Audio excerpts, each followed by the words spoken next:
Et les bergers s'en retournèrent en glorifiant et louant Dieu pour tout ce qu'ils avaient entendu et vu, conformément à ce qui leur avait été dit. C'est comme si le Seigneur me disait: Albert, il t'est né un sauveur aujourd'hui. Alléluia! Oh, tu sais quoi? Tom, il est déjà parti. Il ne nous a même pas dit au revoir. Oh, Albert, ça va mieux? Tu as l'air... Ça va? Pendant que tu n'étais pas là, j'ai eu une révélation. En lisant un passage de la Bible, c'était comme si Dieu me parlait directement. Comment ça? Je ne sais pas, mais maintenant je sais que Dieu nous a envoyé un sauveur pour que nous soyons sauvés, pour me libérer de mes péchés et de ma vie misérable, de ma crainte.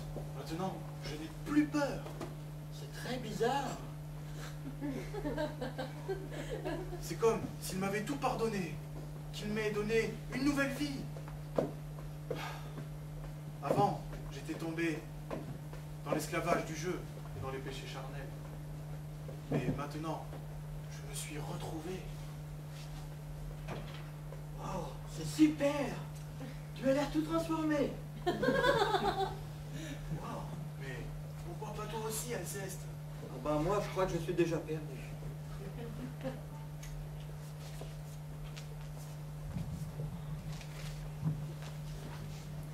10 jours plus tard, dans la chambre de Gabriel.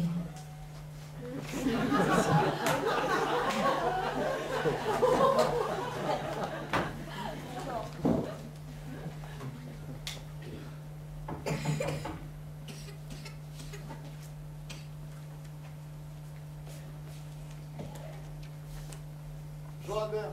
Salut Gabriel, je vais bien. Tu sais, j'ai lu le passage de la Bible que tu m'as donné et j'ai reçu mon sauveur dans mon cœur. Maintenant, je vais bien. Mais le temps passe et je ne sais comment le conserver dans mon cœur. Merci Seigneur. Merci. Merci qu'il soit venu à toi là, pour ce Noël. Tu sais, j'ai beaucoup prié pour qu'il vienne à toi en me donnant cette Bible et je suis vraiment heureux pour toi, tu sais. Et maintenant, tu sais, pour que tu gardes Dieu dans ton cœur, je crois qu'il est nécessaire que tu lises régulièrement la parole. Dans la Bible, il y a sa parole et il te parlera chaque jour, comme il t'a parlé à ce Noël. Ah, oui, c'est vrai.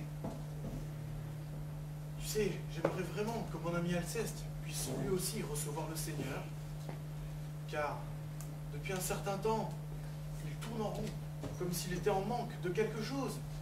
Il a l'air mal, comme moi avant. Et j'aimerais être utile pour les gens de la société. Eh bien, t'as qu'à prier pour lui. Ah oui, c'est ce que je vais faire. Et lui offrir une Bible aussi. Ah, ça c'est une très bonne idée, tiens. J'ai un cadeau pour toi. Je suis en train de lire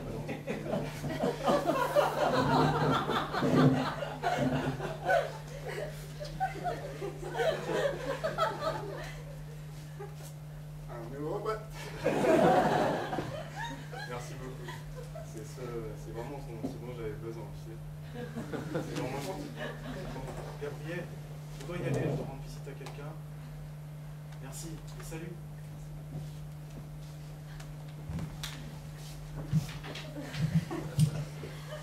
Albert a ensuite partagé la grâce de Dieu avec son voisin, Inès et Tom, qui furent touchés par son changement. Ils ont ouvert leur cœur envers Dieu et envers sa parole. Quelques semaines plus tard, ils se retrouvent tous dans la chambre d'Albert et d'Alceste pour leur étude biblique en groupe avec Gabriel.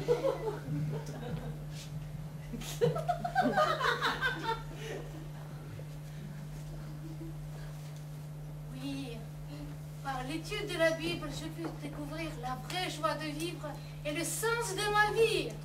Oui, le plus beau cadeau de Noël que Dieu m'a fait, c'est d'oublier chez mes parents ma Xbox. Maintenant, je peux être là avec vous et me concentrer à ce qui a vraiment de l'importance pour ma vie. Et moi, qui tournais en rond en attendant ton retour et celui de ta Xbox. Quand je t'ai vu revenir les mains vides, j'ai tourné la page. Et alors, j'ai regardé Albert et je me suis dit, mais lui qui était si craintif et hésitant auparavant, regardez combien il est plein de foi et plein de convaincu.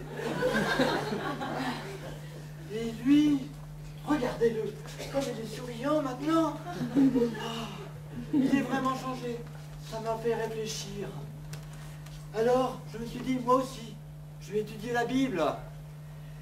Et puis, alors j'ai pu me rappeler pourquoi j'étais venu à Paris. J'étais venu pour devenir quelqu'un d'important, quelqu'un de riche. Mais j'ai trouvé plus que ça. J'ai trouvé que, en Dieu, il y a quelque chose de bien plus important.